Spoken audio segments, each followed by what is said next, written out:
இயல் 2 கண்மணியே கண்ணுறங்கு நுழையும் முன். இப்போ ஒரு பாடல் போட்டால் உனக்கு எப்படி இருக்கும்? அது மெலோடியாக போட்டால் மனசுக்கு அமைதியாகவும் இருக்கும், சந்தோஷமாகவும் இருக்கும். இதே ஒரு குத்து டான்ஸ் போட்டாங்க அப்படின்னா என்ன பாடிக்கிட்டே நீ என்ன செய்வ?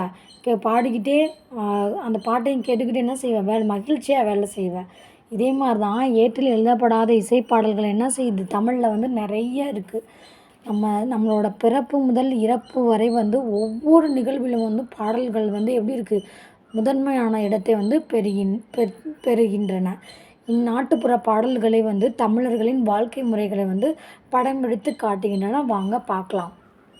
இங்கே ஒரு பாடல் கொடுத்துருக்காங்க. என்னென்னா, ஆராரோ ஆரிராரோ ஆராரோ ஆரிராரோ ஆராரோ ஆரிராரோ ஆராரோ ஆரிராரோ நந்தவனம் கண் திறந்து நற்றாமல் பூ எடுத்து நந்தவனம் கண் திறந்து நற்றாமல் பூ எடுத்து பண்ணோடு பாட்டி சேர்த்து பார்போற்ற வந்தாயோ பண்ணோடு பாட்டி சேர்த்து பார்போற்ற வந்தாயோ தந்தத்திலே தொட்டில் கட்டி தங்கத்திலே பூ இழைத்து தந்தத்திலே தொட்டில் கட்டி தங்கத்திலே பூ இழைத்து செல்லம்மாய் வந்து உதித்த சேரநாட்டு முத்தேனோ செல்லம்மாய் வந்து உதித்த சேரநாட்டு முத்தேனோ ஆராரோ ஆரிராரோ ஆராரோ ஆரிராரோ ஆராரோ ஆரிராரோ ஆராரோ ஆரிராரோ வாழை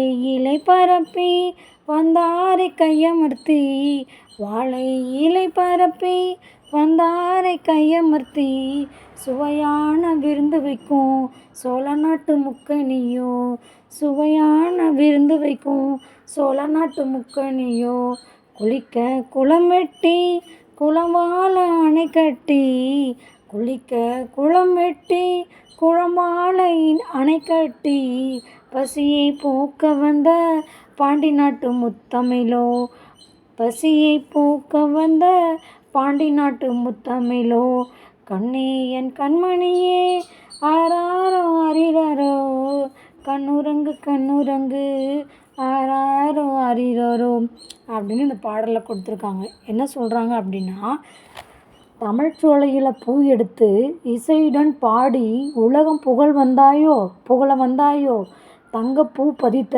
தந்தத்தில் வந்து என்னது ஆனால் தொட்டிலில் வந்து செல்லம்மாய் உறங்க வந்த சேரநாட்டு முத்தேனோ இல்லம் வந்தவரை இன்முகத்தோடு வரவேற்று அறுசுவை உணவளிக்கும் சோழ நாட்டின் முக்கணியோ குளம் வெட்டி அணை கட்டி குடிமக்களின் பசியை போக்கும் பாண்டி நாட்டு முத்தமிழோ அப்படின்னு கண்ணே என் கண்மணியே கண்மூடி கண்ணுறங்கு அப்படின்னு இந்த பாடல் சொல்லுது. ஓகேவா? சொல்லும் பொருளும் நந்தவனம் அப்படின்னா பூஞ்சோலை. ஓகேவா? பூஞ்சோலை எப்படி இருக்கும்? ஒரு நந்தவனமாக இருக்கும். ஓகே, நந்தவனம் என்றால் என்ன? பூஞ்சோலை. பண் அப்படின்னா இசை, பார் அப்படின்னா உலகம். ஓகேவா? இழைத்து அப்படின்னா பதித்து. இப்போ தொகை சொற்களின் விளக்கம் அப்படின்னா முத்தேன். இங்கே 3 தேன்களை வந்து சொல்லியிருக்காங்க. அது என்னென்ன தேன் அப்படின்னா கொம்புத்தேன், மலைத்தேன், கொசுத்தேன். முத்தேன் அப்படின்னா கொம்புத்தேன், மலைத்தேன், கொசுத்தேன். பொறுத்துக்களை கேட்கலாம். முத்தேன் சொல்லிட்டு கொடுத்துட்டு கொம்புத்தேன், மலைத்தேன், கொசுத்தேன் இதில் எதனாச்சும் ஒன்று கொடுப்பாங்க. ஓகேவா? முக்கணி அப்படின்னா மாப்பழா வாழை. உங்களுக்கு எல்லாத்துக்கும் தெரியும். முத்தமிழ்னா இயல் இசை நாடகம். ஓகேவா? இந்த மாதிரி தொகை சொற்களின் விளக்கம் சொல்லியிருக்காங்க. அடுத்து நூல்வெளிக்குள்ளே போகலாம் வாங்க. அதாவது இந்த நூல்வெளியில் என்ன சொல்லியிருக்காங்க அப்படின்னா, தாலாட்டு வாய்மொழி இலக்கியங்களுள் ஒன்று. தாலாட்டு என்பது என்னது? வாய்மொழி இலக்கியங்களுள் ஒன்று. தாள் என்பதற்கு என்னது? நாக்கு என்பதன் பொருள். நாவை அசைத்து பாடுறதுனால இதுக்கு வந்து தாலாட்டு என்று பெயர் பெற்றது. ஓகேவா? நாவை அசைத்து பாடுவதால் தாலாட்டு என்று பெயர் பெற்றது. குழந்தையின் அழுகையை நிறுத்தவும் தூங்க வைக்கவும் இனிய ஓசையுடன் பாடும் பாடல் தான் தாலாட்டு. எப்படி கேட்கலாம்? தாலாட்டு என்றால் என்ன அப்படின்னு கேட்டால் வாய்மொழி இலக்கியங்களுள் ஒன்று. ஓகேவா? இது வந்து என்ன இலக்கியங்கள் ஒன்று? தாலாட்டு என்பது வாய்மொழி இலக்கியங்களுள் ஒன்று. தாள் என்பதற்கு நாக்கு என்பது தான் பொருள். நாவை அசைத்து பாடுவதால் இதற்கு என்னென்பது? தாலாட்டு என்பது பொருள். தாலாட்டை எப்படி பிரிப்பாங்க அப்படின்னா தாள் கூட்டல் ஆட்டு. ஓகேவா? குழந்தையின் அழுகையை நிறுத்தவும் தூங்க வைக்கவும் இனிய ஓசையுடன் பாடும் பாடல் தான் தாலாட்டு. ஓகேவா? புரிஞ்சுக்கிட்டிங்களா? அடுத்து வந்து சரியான விடையை தேர்ந்தெடுத்து எழுதுக. பாட்டு இசைத்து அதை பிரிக்கிறது எப்படி பிரிப்பாங்கன்னா பாட்டு கூட்டல் இசைத்து ஈனா. ஓகேவா. கண் உறங்கு கண் கூட்டல் உறங்கு ஆனா. வாழை இலை வாழை கூட்டல் இலை எப்படி பிரிப்பாங்க? வாழை கூட்டல் இலையை எப்படி சேர்த்து எழுத கிடைக்குதுன்னா வாழை இலை. ஓகேவா. ஆனா. ஓகேவா.